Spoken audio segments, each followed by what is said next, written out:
going on, my friends? For today's watch review, we're taking a look at the Marathon GSAR, or Government Search and Rescue. I've worn this watch extensively over the last month, so I wanted to share with you my experience from the unboxing all the way up to present day. Before we get into the review, I wanted to cover two things real quick. Number one is the wrist check. It's the Timex Atlantis, and this is just to remind you guys that we have a giveaway ongoing right now. So make sure to go to my Instagram to enter.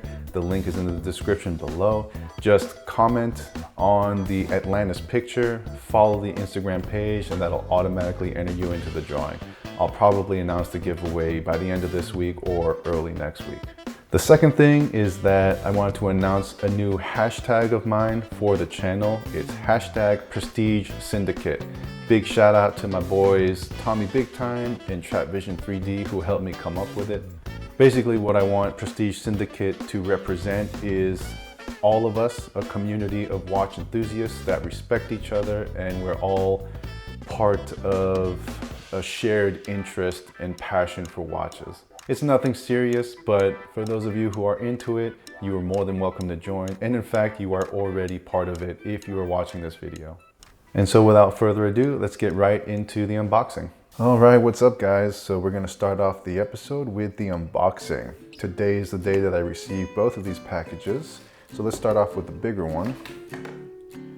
And I'm gonna use my Spyderco. You know, once upon a time, I think I only reviewed knives.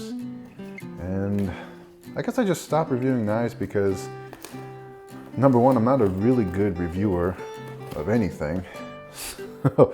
But also with knives, you know, I felt like I wasn't doing the viewer a service, because with knives, I feel like you really got to torture them, you know? With watches, not so much. You don't have to torture a watch to do a good review. And I just wasn't putting my knives through the normal stresses that one would expect to know that it could handle, you know, when you're watching a knife review. Here it is. Let's see what we got.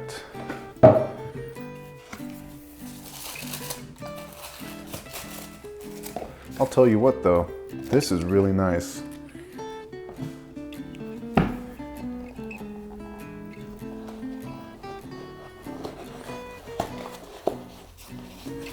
And here is the GSAR.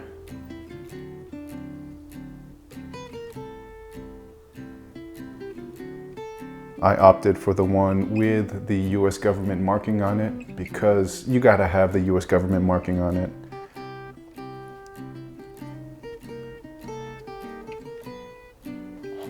All right, and looking at the case again, or the box, you get this little microfiber cloth,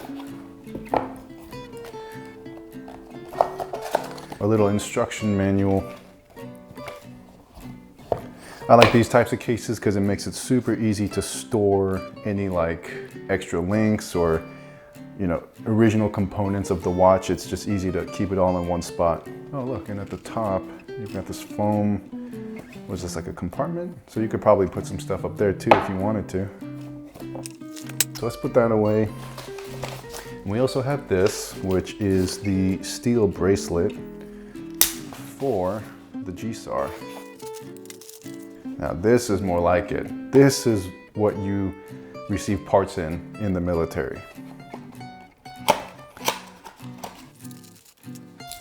Let's go ahead and remove this plastic.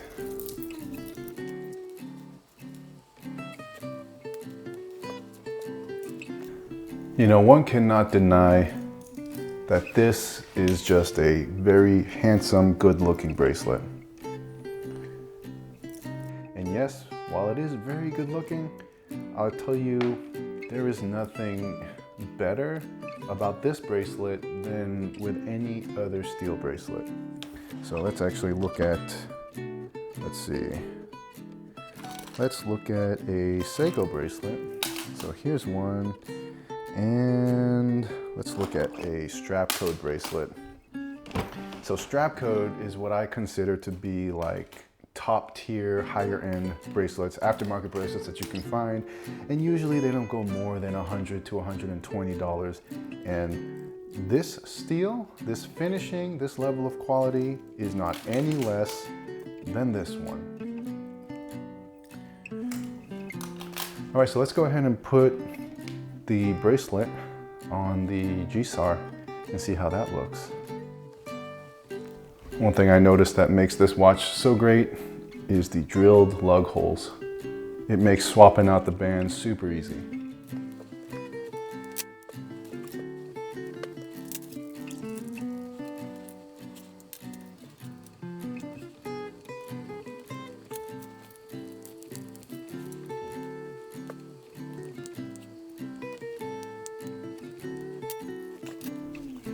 Okay, let's remove the watch I'm wearing right now. So quick wrist check, I got the baby tuna on.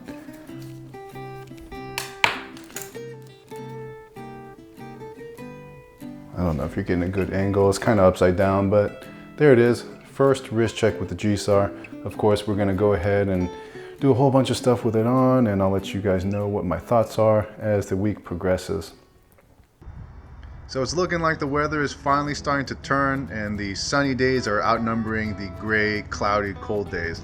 And so with that being said, the Marathon GSAR is one of those watches that just begs to be outside. And with the weather being as good as it is today, I'm gonna take the family out, and we're not gonna do anything crazy, but you know, we'll get a little bit sweaty, a little bit dirty, and I'll let you guys know how the GSAR handles. I've got very high expectations, and I also don't think it's gonna disappoint me.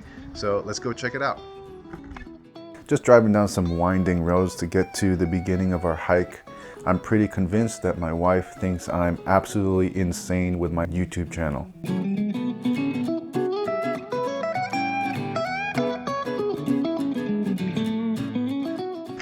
All right, one thing I've noticed about the GSAR is the overall height or thickness. I think it's great with the lug-to-lug dimensions and the overall proportions of the watch. I think they put a lot of watch in the tightest package that they could. Now with that being said, me being nitpicky, I would like to see the thickness maybe 2 millimeters smaller, and then this would be the absolute most perfect watch.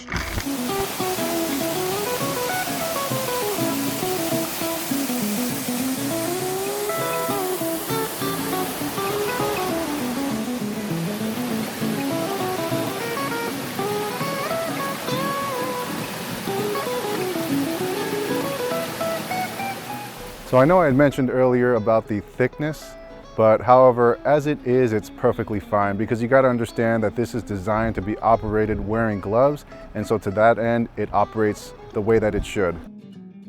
Here I just wanted to showcase a different angle of the GSAR. Normally when you're watching reviews, you can only see a good top-down view of it, but that doesn't really show you just how high the GSAR sits on the wrist. I think right here is a perfect angle for you to really grasp just how high it does sit.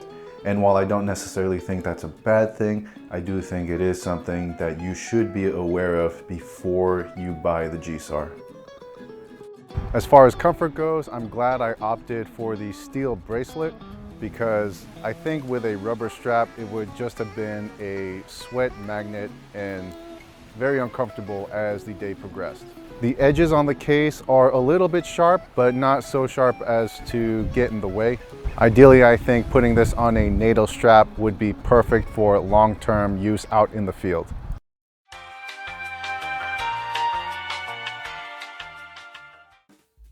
So we've already seen what the GSAR looks like with the rubber strap and the bracelet. So now let's just see what it looks like with the NATO, so you can see what it looks like and then figure out which style best appeals to you. Personally, I felt that black and OD green best fit the GSAR, but of course you can put any color that you want and really fine-tune that style that resonates with you.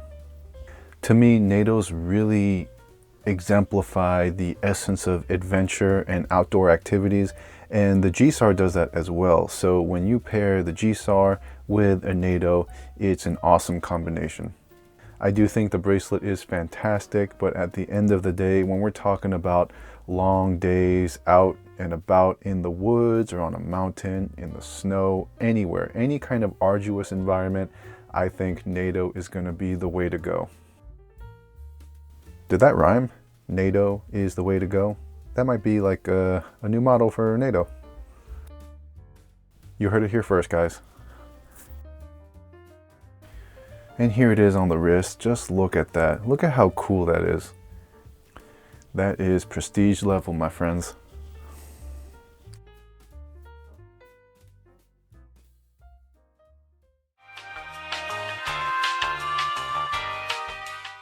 As far as the dial goes, visibility is fantastic. The tritium tubes, even though they glow in the dark, they are also very visible throughout the day. All of the numbers and indices pop right out at you, so for quick glances, it's very easy to tell the time. The neural texturing on the crown is also very practical, especially out in the field or in that kind of environment, and I think Marathon did a fantastic job with that. I think the word of the day when it comes to the GSAR is practicality, and there it very much excels.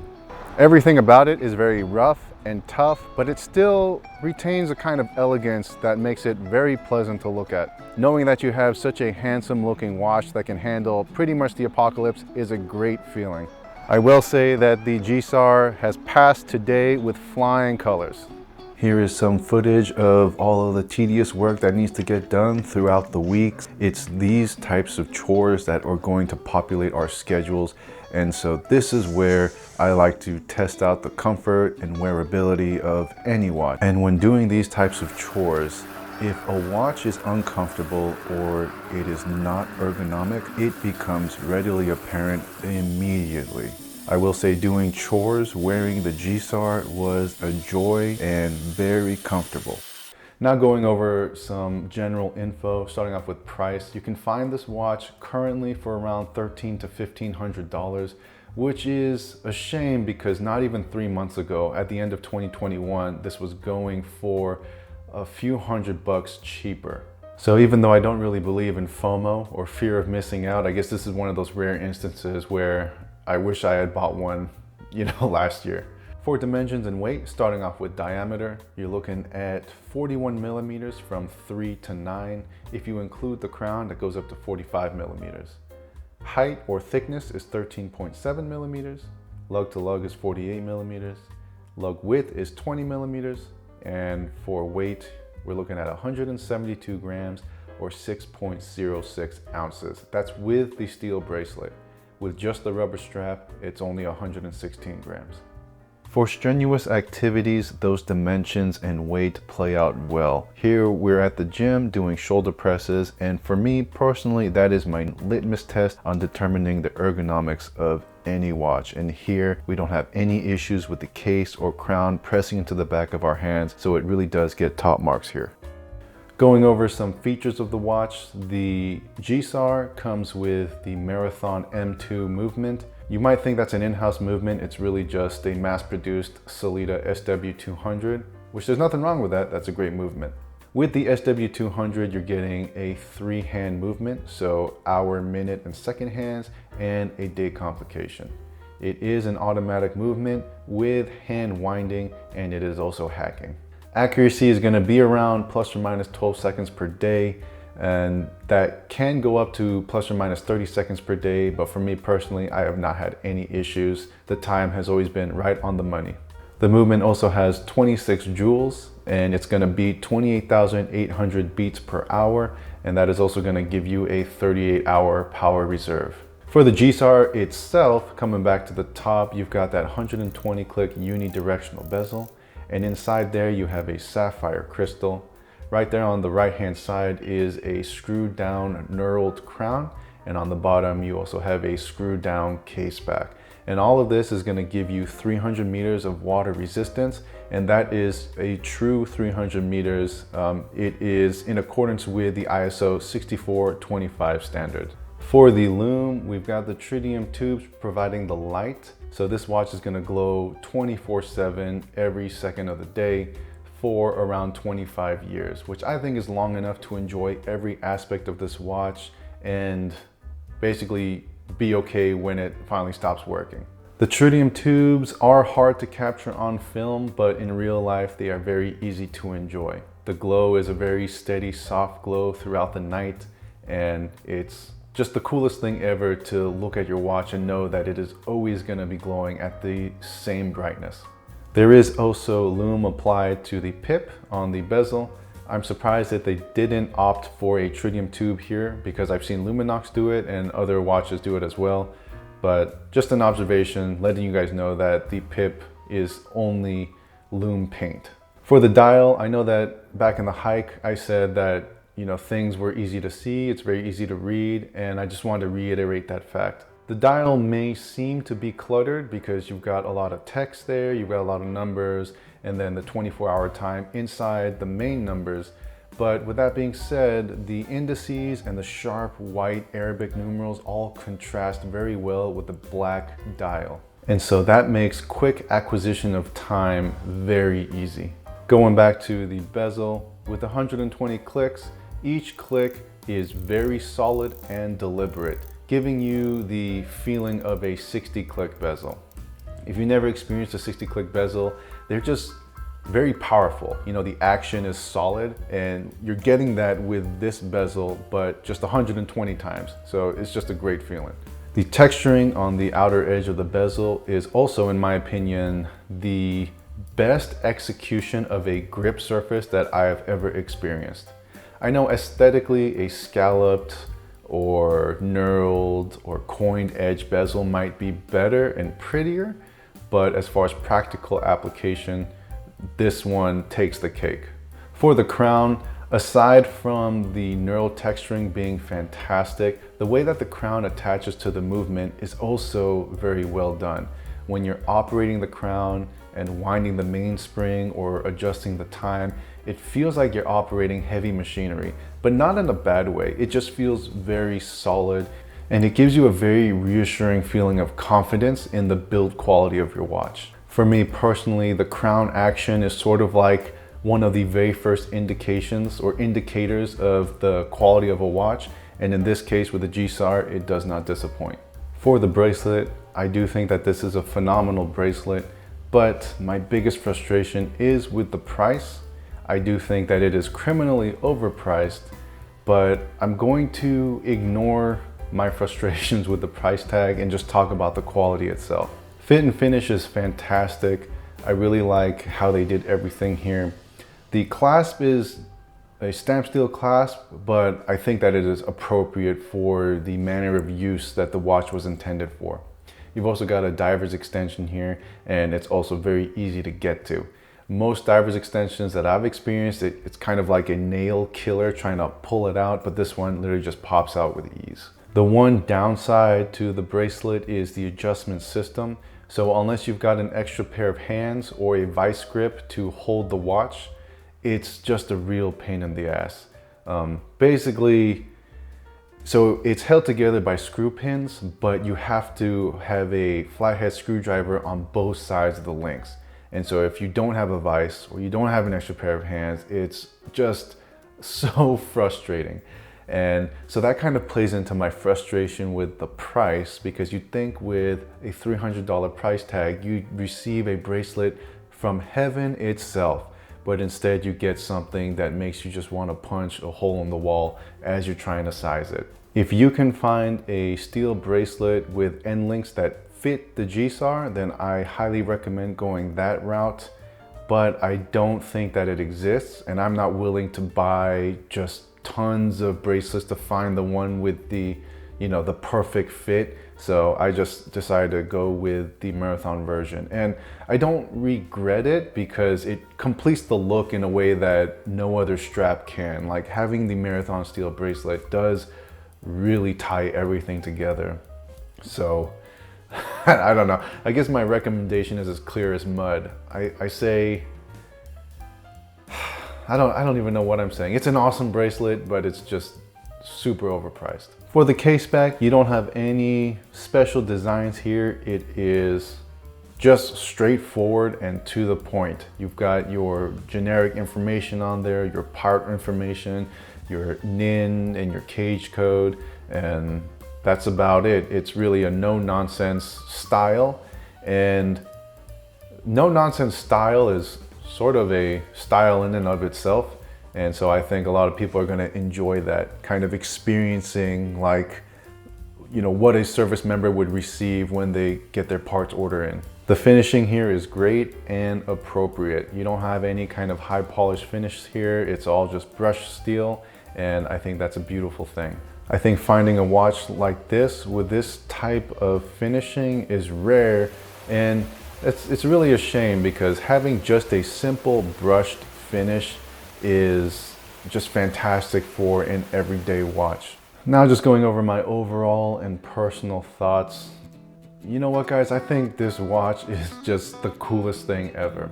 And I think what makes this watch so undeniably cool is the fact that it's not a military style watch. Like, it is the military watch. Well, I mean, it is the US military watch and Canadian military watch. And to that end, there is a lot of value to be found in that. And even though it is a military watch, its practical applicability directly translates over to the civilian side as well. Whether you're a parent, a handyman, or a technician, or I mean, you name it, having a watch that was not meant to be babied and that can handle various levels of abuse is the greatest thing ever. And what makes it even better is the fact that it does look so good. You know, more oftentimes than not, you get a really good looking watch that you want to protect and you don't want to mark up.